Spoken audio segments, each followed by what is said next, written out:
عزیز سامعین، ماہ رمضان المبارک وہ مہینہ ہے جس کے بارے میں رسول خدا صلی اللہ علیہ وآلہ وسلم فرماتے ہیں، رمضان المبارک وہ مہینہ ہے جس میں تمہیں خدا کی طرف سے دعوت دی گئی ہے، تم خدا کی طرف سے اہل کرامت ہو۔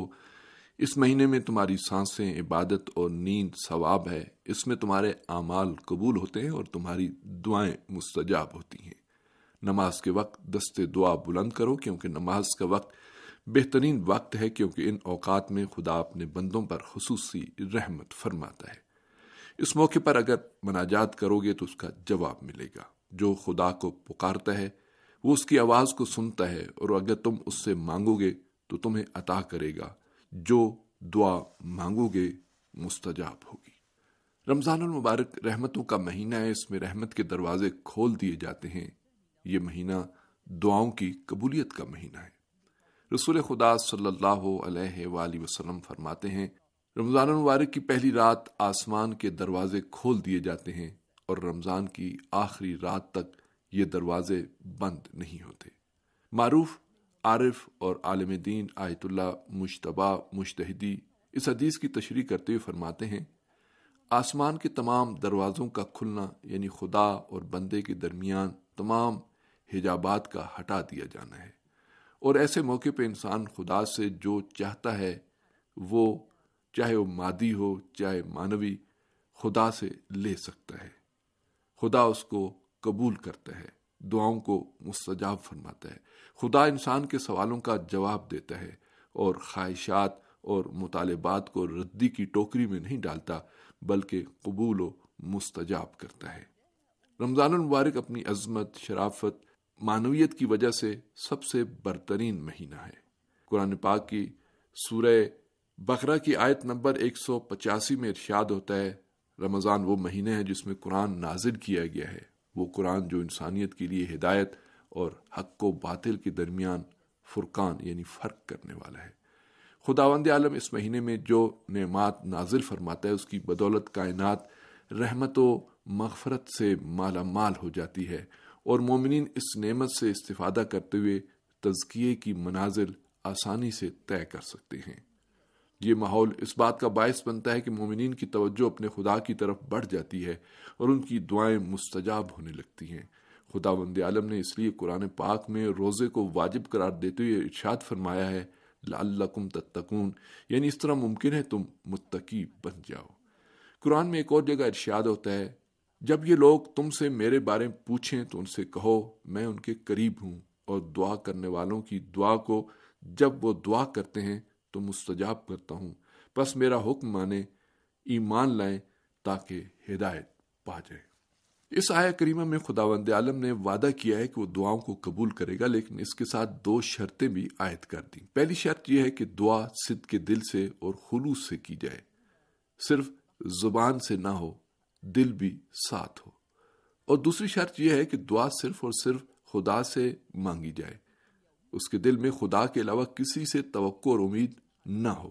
اگر وہ دعا تو خدا سے مانگ رہا ہے لیکن مادی اسباب پر بھی اس کی نگاہ ہے اور خداوند عالم کے علاوہ بھی کسی اور طاقت اور قوت سے امید لگا کر بیٹھا ہے تو ایسی دعا قبول نہیں ہوتی۔ رمضان المبارک میں روزہ بھی صرف خدا کے لیے ہوتا ہے اور دعا بھی صرف خدا سے کی جاتی ہے، لہٰذا یہ مہینہ اس لحاظ سے دعاؤں کی قبولیت کے لیے بہترین مہینہ ہے۔ اس میں دعائیں مستجاب ہوتی ہیں۔ فرزند رسول امام علی زین العابدین دعائے سحر میں وعدہ الہی کی طرف اشارہ کرتے ہوئے فرماتے ہیں، اے میرے پروردگار، میں تجھ سے درخواست کرتا ہوں اس شے کے واسطے جس کے واسطے سے جب بھی التجا کروں تو قبول فرماتا ہے، پس اے معبود میری دعا قبول فرما۔ یا ارحم الراحمین، یا ارحم الراحمین، یا ارحم الراحمین،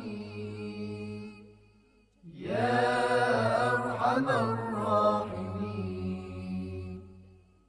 یا ارحم الراحمین۔ دعائے سحر 23 فکروں میں اللہم انی اسألک سے شروع ہوتی ہے اور اللہ تعالیٰ سے اس کے حسن و جمال، جلال و عظمت، نور، رحمت، کمال، اسماء، عزت، مشیت، قدرت، علم، قول، تقاضوں، شرف کے مراتب و مدارج، سلطنت، فرما روائی، اعلی مقام، احسان قدیم، آیات، شان اور جبروت کے واسطے درخواست و التجا کی جاتی ہے، اور بعد ازاں عرض کیا جاتا ہے، اے معبود تجھ سے سوال کرتا ہوں تیری خوبصورتی کے خوبصورت ترین مرتبے کے واسطے، اور تیری ہر خوبصورتی بہت خوبصورت ہے۔ اے معبود تجھ سے سوال کرتا ہوں تیری خوبصورتی کے تمام مراتب کے واسطے۔ اے معبود تجھ سے سوال کرتا ہوں تیرے جمال کے اعلیٰ ترین مرتبے کے واسطے، اور تیرے جمال کے تمام مراتب جو بہت جمیل ہیں۔ اے معبود میں تجھ سے سوال کرتا ہوں تیرے جمال کے تمام مراتب کے واسطے۔ اے معبود تجھ سے سوال کرتا ہوں تیرے جلال کے نمایاں ترین مرتبے کے واسطے، اور تیرے جلال کے تمام مراتب نمایاں ہیں۔ اے معبود تجھ سے سوال کرتا ہوں تیرے جلال کے تمام مراتب کے واسطے۔ اے معبود تجھ سے سوال کرتا ہوں تیری عظمت کے اعلیٰ ترین مرتبے کے واسطے، اور تیری عظمت کے تمام مراتب بہت عظیم ہیں۔ اے معبود تجھ سے سوال کرتا ہوں تیری عظمت کے تمام مراتب کے واسطے۔ اے معبود تجھ سے سوال کرتا ہوں تیرے نور کے نورانی ترین مرتبے کے واسطے، اور تیرے نور کے تمام مراتب بہت ہی نورانی ہیں۔ اس دعا کے آخر میں امام زین العابدین اس طرح 10 بدعا ہوتے ہیں، اے معبود اور تجھ سے سوال کرتا ہوں تیری جاہ و عظمت کے تمام مراتب میں الگ الگ مرتبے کے واسطے، اور تیری عظمت اور جبروت کے تمام مراتب میں الگ الگ مرتبے کے واسطے۔ اے معبود تجھ سے سوال کرتا ہوں اس ہر شے کے واسطے جس کے واسطے جب بھی التجا کروں تو قبول فرماتا ہے، پس اے معبود میری دعا قبول فرما۔ رمضان المبارک دعا کرنے اور دعاؤں کی قبولیت کا بہترین مہینہ ہے۔ البتہ جس بات پر زیادہ توجہ کی ضرورت ہے وہ دعا کی حقیقت اور اس کی اہمیت پر غور کرنا ہے۔ دعا کا مطلب صرف حاجتوں کی قبولیت نہیں ہے۔ دعا کا لفظ دعوت سے نکلا ہے، اور دعا میں انسان خدا کو دعوت دیتا ہے کہ اس کے دل و دماغ میں اپنی صفات جمالیہ اور جلالیہ کا ظہور کرے، اور دل مومن جو عرش خدا ہے اس میں آ کر قیام کرے۔ بس جس شخص نے دعا کی اس نے چاہے دعا کا صلہ پایا یا نہیں، لیکن اپنی عبادت ضرور انجام دی، اور اس نے عبادت کے نتیجے میں قرب خداوندی حاصل کی۔ قرآن پاک میں حضرت ابراہیم کے لیے لفظ آواہ آیا ہے، یعنی زیادہ دعا کرنے والا۔ حضرت ابراہیم خداوند عالم کو ہر کام کو اصل قرار دیتے تھے، اور اپنے ہر کام میں خداوند عالم کی ذات سے دعا کرتے تھے۔ وہ ہمیشہ خانہ خدا میں دستک دیتے اور بہت زیادہ دعا کرتے۔ وہ خدا کے حضور اپنی حاجات کو بیان کر کے لذت کا احساس کرتے۔ دعا خزانوں کی چابی ہے۔ خداوند عالم جب اپنے بندوں سے کہتا ہے کہ مجھ سے دعا کرو، مجھ سے مانگو، یعنی وہ خدا دینا چاہتا ہے، وہ عطا کرنا چاہتا ہے۔ امیر المومنین حضرت علی علیہ السلام اپنے فرزندان سے فرماتے ہیں، جان لو کہ دنیا و آخرت کے ملکوت کے خزانے کی چابی اللہ کے ہاتھ میں ہے، جس نے ہمیں اجازت دی ہے کہ اس سے طلب کریں، دعا کریں۔ اس خداوند عالم نے دعاؤں کی قبولیت کی ضمانت بھی دی ہے، اور تمہیں حکم دیا ہے کہ تم اس سے مانگو تاکہ وہ تمہیں عطا کرے۔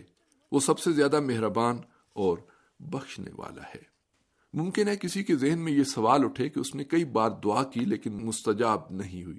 اسی طرح اگر دعا الہی خزانوں کی چابی ہے، ہر دعا کرنے والے کو یہ چابی عطا کیوں نہیں ہوتی؟ امیر المومنین حضرت علی علیہ السلام اس سوال کا جواب دیتے ہوئے فرماتے ہیں، بار بار دعا کرو۔